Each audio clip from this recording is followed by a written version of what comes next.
kutagira umwina w'ivyisi, kuko wishinze umwina w'ivyisi biragutwara umutima ukarahuka. Umutima umaze kurahuka ucuja muri bamwe bapfuye bagenda.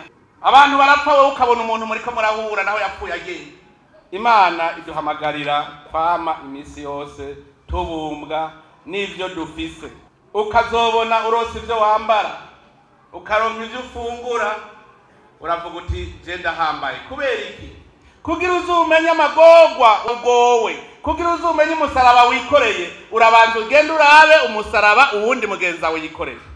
Kuko wewe wabuhiriwe kuri iki, uwundi nawe agowe kuri iki. Ahiriwe nawe kuri iki, nawe ugowe kuri iki. Nico gituma ijambo ry'Imana ryamagarira twese kumenya yuko umwe wese afise icakurusha. Iryo jambo rigendeyeko ukamenya yuko umwe wese afise icakurusha, birizana urukundo.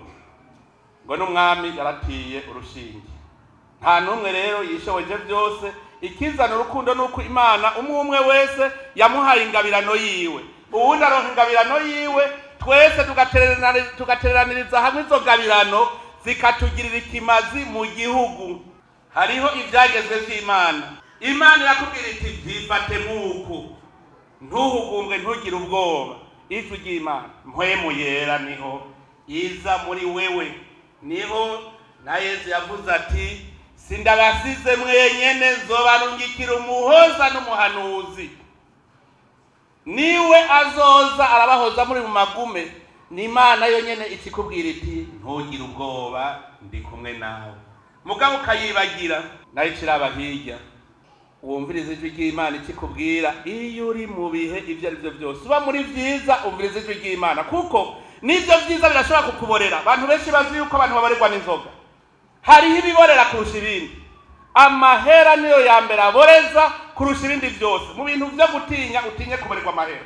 Amahera yakuboreye akagufata neza ubu mwicanyi. Kuko ntushaka ko udashobora kuronka amahera, ushaka ko yose acaze wawe. Ushaka ko ibintu byose byo kwisi biba gwawe. Ucutangura kuba inkozi y'ikibi. Nico gituma rondera ibigukwiye.